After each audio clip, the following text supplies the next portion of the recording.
तो दोस्तों अब बात करते हैं। अभी तक हमने काव्य की व्याख्या देखी थी, अब देखते हैं उपन्यास और नाटकों की व्याख्या। तो यहाँ पे हमारे पास है सबसे पहला प्रेमचंद का गोदान। प्रेमचंद जी का गोदान उपन्यास है। प्रेमचंद का गोदान 1936 ईस्वी में आया था और ये एक महाकाव्यात्मक उपन्यास है जिसमें होरी के माध्यम से किसान की व्यथा कथा को प्रस्तुत किया गया है। इसमें कुल 36 परिच्छेद हैं। इस उपन्यास की कथा वस्तु को प्रस्तुत किया गया है किसमें कुल 36 परिच्छेदों में इस उपन्यास की कथा वस्तु को प्रस्तुत किया गया है। इसमें दो कथाएं साथ साथ चलती हैं। कौन कौन सी? एक है ग्रामीण जीवन की कथा जिसका केंद्र होरी है, और नागरिक जीवन की कथा जिसके केंद्र में मालती, जिसके केंद्र में कौन कौन है? मालती है, महतो है जैसे लोग हैं। मालती और महतो जैसे लोग हैं। राय साहब अमरपाल सिंह को दोनों कथाओं को मिलाने वाला सेतु माना जाता है, क्योंकि जमींदार होने के कारण एक ओर वे होरी से जुड़े हैं तो दूसरी ओर शहर के तमाम प्रतिष्ठित नागरिक मेहता, मालती, खन्ना संपादक जी, मिर्जा खुर्शद उनके मित्रों में है जो उनसे मिलते जुलते रहते हैं। किसान के शोषण के कई मुहाने हैं। किसानों का जो शोषण हुआ है इस गोदान उपन्यास में कई सारी घटनाएं इसमें बताई गई हैं। जमींदारी और उसके कारिंदे, सूदखोर महाजन, पुलिस, धर्म और समाज के ठेकेदार और ईर्ष्यालु भाई तक होरी का शोषण करते हैं। मतलब इस उपन्यास में शोषण कौन कौन और कैसे कैसे लोग करते हैं, तो सब जैसे कारिंदे हो गया, सूदखोर महाजन हो गया, पुलिस भी है, धर्म और समाज के जो ठेकेदार होते हैं वो, और इनका लालची भाई, घमंडी भाई। प्रेमचंद के पात्र वर्ग के प्रतिनिधि पात्र हैं, अर्थात होरी की समस्याएं कमोवेश हर किसान की समस्या है। जो होरी की समस्या है वो आज भी किसानों की समस्या बनी हुई है। जमींदार राय साहब की परेशानियां हर जमींदार को झेलनी पड़ती हैं, और प्रोफेसर मेहता जैसे विचार प्रायः हर बुद्धिजीवी के होते हैं। मालती शिक्षित महिलाओं का प्रतिनिधित्व करती है और धनिया कृषक नारी का प्रतिनिधित्व करती है।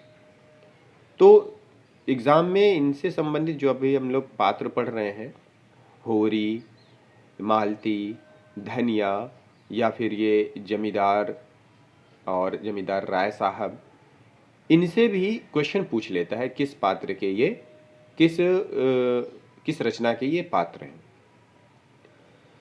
तो होरी की बड़ी साध एक गाय लेने की है।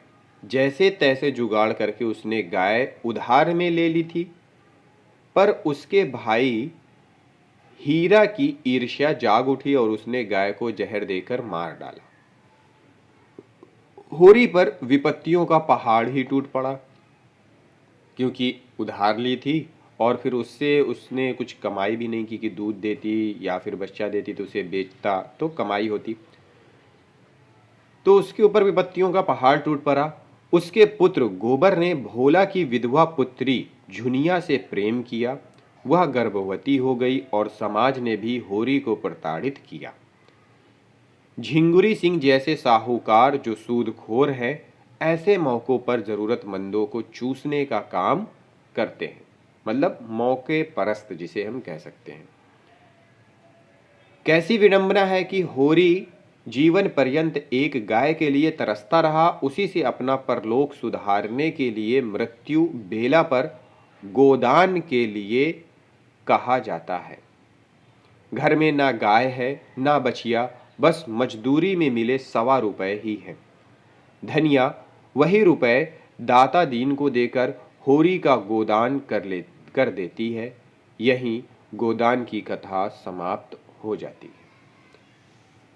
तो दोस्तों ऐसी थी कुछ गोदान हालांकि डिटेल्ड में तो बहुत लंबी है, अगर आप लोगों ने पढ़ी होगी तो बहुत ही अच्छा महसूस होता है, और समाज के प्रति, किसानों के प्रति, जमींदारों के प्रति, और किस तरह से अधिकारी जो ऊंचे तबके के लोग हैं या फिर राउसदार हैं, रौबदार, वो किस तरह से गरीबों, कृषकों को परेशान करते हैं, इन सारी चीज़ों का इसमें वर्णन दिया हुआ है।